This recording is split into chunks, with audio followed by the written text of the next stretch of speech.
Namaste and Assalamu alaikum to all of you. I am Chevanti Mali and welcome again Learn Quickly YouTube channel. So yes, this is the fourth and last video of past tense which is based on past perfect continuous tense.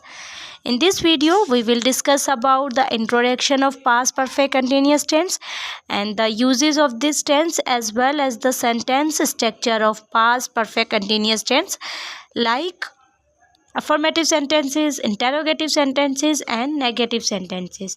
So yes, let's start the class. The past perfect continuous tense is used to describe an action that started in the past, continue for some time and was completed before another past action or time. Very simple कि ये tense उन sentences उन actions के लिए use होगा जो कि past में स्टार्ट हुए हों, कुछ टाइम तक कंटिन्यू चले हों, लेकिन किसी और एक्शन के होने से पहले वो मुकम्मल हो चुके हों। ठीक है, जैसे मैं कहूँ कि आपके आने से पहले मैं 2 घंटों से पढ़ाई कर रही थी। लाइक किसी के आने से पहले मतलब इस एक्शन होने से पहले मैं ऑलरेडी एक एक्शन परफॉर्म कर रही थी जो कि मैं कर चुकी हूँ। तो इस टाइप के sentences past perfect continuous tense में बनाए जाते हैं। मूव करते हैं नेक्स्ट स्लाइड की तरफ जिसमें हम पढ़ेंगे स्ट्रक्चर अफर्मेटिव सेंटेंसेस का। सिंपल सब्जेक्ट आपको पता है हर सेंटेंस में फर्स्ट पर आता है एंड देन जो हेल्पिंग वर्ब है वो है हैड बीन और वर्ब की आईएनजी फॉर्म। ओके, क्योंकि जो है वो हर टेंस की अपनी हेल्पिंग वर्ब होती है और वही जो है उस टेंस को डिस्क्राइब कर रही होती है बेसिकली। तो पास्ट परफेक्ट कंटिन्यूअस में जो हैड बीन यूज़ की जाती है, हेल्पिंग वर्ब जो यूज़ की जाती है वो है हैड बीन। जैसे I had been studying for 2 hours before she arrived. Okay, वही बात हो गई, उसके पहुंचने से पहले मैं 2 घंटों से पढ़ाई कर रही थी। She had been working at the company for 5 years before she quit. So in sentences से आपको बाकी अच्छे से समझ आया होगा। मूव करते हैं नेक्स्ट स्लाइड की तरफ जिसमें हम नेगेटिव सेंटेंस स्ट्रक्चर को देखेंगे, जिसमें वही सिंपल है कि हेल्पिंग वर्ब के डायरेक्ट बाद जो है वो नॉट यूज़ होगा, सब्जेक्ट के बाद हैड नॉट बीन एंड बाकी structure same as it is. Okay, जैसे I had not been studying for 2 hours before she arrived. Okay, I hope ये भी आपको अच्छे से समझ आया होगा। मूव करते हैं नेक्स्ट स्लाइड की तरफ जिसमें है इंटेरोगेटिव मीन्स क्वेश्चंस पूछना। ठीक है, जिसमें क्वेश्चंस पूछे जाएंगे। वो सेंटेंसेस आपको पता है इंटेरोगेटिव का एक रूल है, उसमें हेल्पिंग वर्ब फर्स्ट में सब्जेक्ट की जगह और सब्जेक्ट हेल्पिंग वर्ब की जगह यूज़ किया जाता है। जैसे had plus subject and then been और वापस structure same as it is. Had you been studying for 2 hours before she arrive, है ना, क्या तुम 2 घंटों से स्टडी कर रही थी उसके पहुंचने से पहले। So like that and yes question mark देना मत भूलिएगा।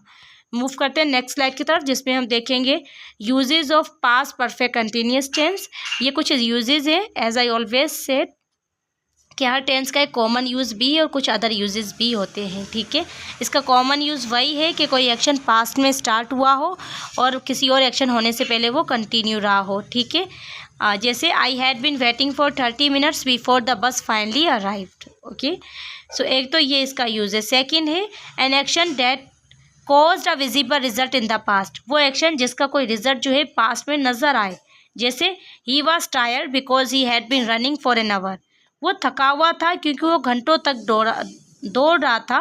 ठीक है, अब देखिए यहाँ पे वो थका हुआ था, ये एक विजिबल रिजल्ट है किस एक्शन का, उस एक्शन का जो उसने पास्ट में परफॉर्म किया। सो एक तो इस जगह यूज़ किया जाता है।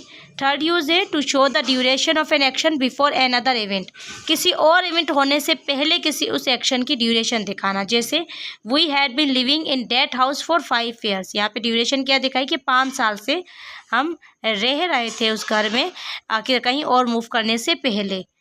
ओके, सो फोर्थ यूज़ है often use with for and since. इस टेंस में हमेशा फॉर और सिंस का यूज़ किया जाता है। मैं ऑलरेडी इसको थोड़ा डिस्क्राइब कर चुकी हूँ बाकी वीडियोस में, अगेन बता देती हूँ। फॉर यूज़ होता है for the duration of time and since use होता है जब आपको कोई स्पेसिफिक और बिगनिंग पॉइंट या स्टार्टिंग पॉइंट पता हो किसी काम का। जैसे फॉर एग्जाम्पल मैं कहूँ कि मैं जो है वो सुबह से पढ़ रही थी, या मैं कहूँ मैं 3 घंटे से पढ़ रही थी, तो जो 3 घंटे हैं वो आपके दोहरानिया यानी कि ड्यूरेशन ऑफ टाइम में आ जाता है और सुबह से ये आपका एक स्टार्टिंग पॉइंट और फिक्स टाइम आ जाता है। सो इस बेसिस के ऊपर सिंस और फॉर का यूज़ लिया जाता है। जैसे he had been working at the company for 3 years, और यहाँ पे है कि he had been studying together since morning, तो फॉर 3 ईयर्स ड्यूरेशन है और मॉर्निंग क्या है आपका एक स्पेसिफिक टाइम है, तो यहाँ पे सिंस का यूज़ किया गया। आई होप ये कॉन्सेप्ट आपको अच्छे से समझ आया होगा। मूव करते हैं नेक्स्ट स्लाइड की तरफ, जिसमें हम कुछ इंपॉर्टेंट रूल्स देखेंगे।